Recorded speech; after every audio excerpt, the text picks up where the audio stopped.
Hello everyone, कैसे हैं आप लोग। उम्मीद करती हूँ अच्छे होंगे और आपकी तैयारी बहुत अच्छी चल रही होगी। आज हम बात करेंगे कि बोर्ड पेपर में आप किस तरीके से क्वेश्चंस को अटेम्प्ट कर सकते हो, क्या तरीका है सही तरीके से पेपर को लिखने का। ठीक है, तो बहुत ही छोटी सी वीडियो होगी लेकिन बहुत ही इन्फॉर्मेटिव वीडियो होने वाली है आप लोगों के लिए।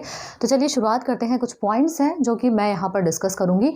सबसे पहला पॉइंट है कि आपको ये ध्यान रखना है कि जब भी आप क्वेश्चन पेपर अटेम्प्ट कर रहे हैं तो आप सीक्वेंस वाइज क्वेश्चन को सॉल्व करिए। जैसे कि ये नहीं कि हाँ पहला क्वेश्चन कर लिया, पहले क्वेश्चन के बाद डायरेक्ट आप 10th नंबर का क्वेश्चन कर रहे हैं। ठीक है, तो उससे क्या होता है, जो मतलब अगर आप मान लीजिए फर्स्ट क्वेश्चन किया, बीच के क्वेश्चन आपने छोड़ दिए, 10th कर लिया, फिर उसके बाद आप सेकंड क्वेश्चन कर रहे हो, सेकंड के बाद फिर आपने 12th क्वेश्चन अटेम्प्ट कर दिया, 12th क्वेश्चन अटेम्प्ट करने के बाद फिर आप 3rd क्वेश्चन अटेम्प्ट कर रहे हो। तो ये तरीका नहीं होना चाहिए। तरीका क्या होता है कि ठीक है, अगर आपको फर्स्ट क्वेश्चन आ रहा है डन, सेकेंड आ रहा है डन, 3rd आ रहा है डन, 4th नहीं आ रहा कोई बात नहीं, नेक्स्ट करिए।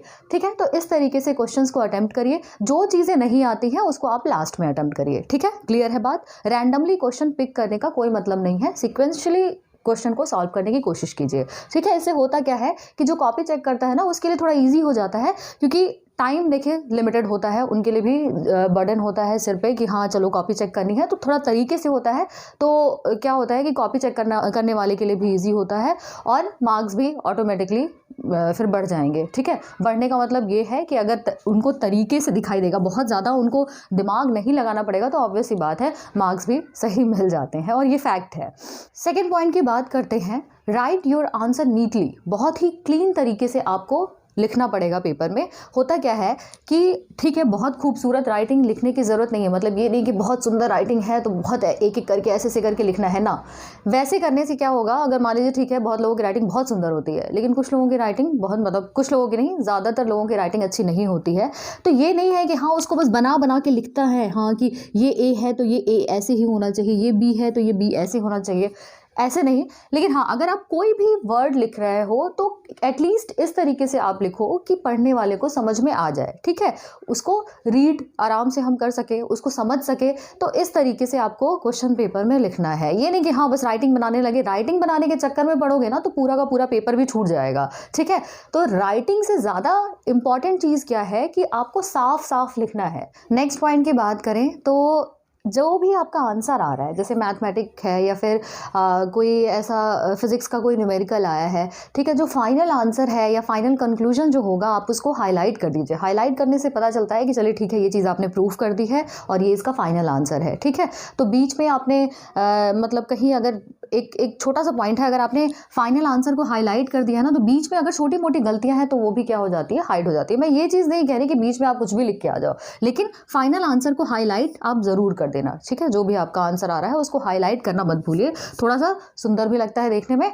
और मार्क्स भी सही मिल जाते हैं। इस पॉइंट की अगर हम बात करें तो अगला पॉइंट है कि अगर लॉन्ग क्वेश्चंस आ रहे हैं, ठीक है, जैसे कि एसएसटी ऐसा सब्जेक्ट है जिसमें कि क्या होता है लॉन्ग क्वेश्चंस पूछे जाते हैं, तो लॉन्ग क्वेश्चन में आप क्या करो कि पॉइंट वाइज करो। जैसे कि अगर मान लीजिए किसी चीज़ की कैरेक्टरिस्टिक्स पूछ दे रहा है, ठीक है, कि सिविक्स में किसी चीज़ की कैरेक्टरिस्टिक्स पूछ रहा है या कुछ इंपॉर्टेंट पॉइंट्स बताने हैं, तो आपको क्या करना है, नंबर 1 पॉइंट, 2 पॉइंट, 3 पॉइंट या फिर स्टार लगा के आप लिख सकते हो। ठीक है, तो इन चीज़ों का भी ध्यान रखना कि पॉइंट्स में क्या होते हैं, चीज़ें जल्दी समझ में आती हैं और क्या आपने लिखा है वो भी थोड़ा अच्छा लगता है। ठीक है, नेक्स्ट पॉइंट की बात करें तो जो भी क्वेश्चन आपको नहीं आ रहे हैं उनमें बहुत ज़्यादा टाइम वेस्ट करने की ज़रूरत नहीं है आपको।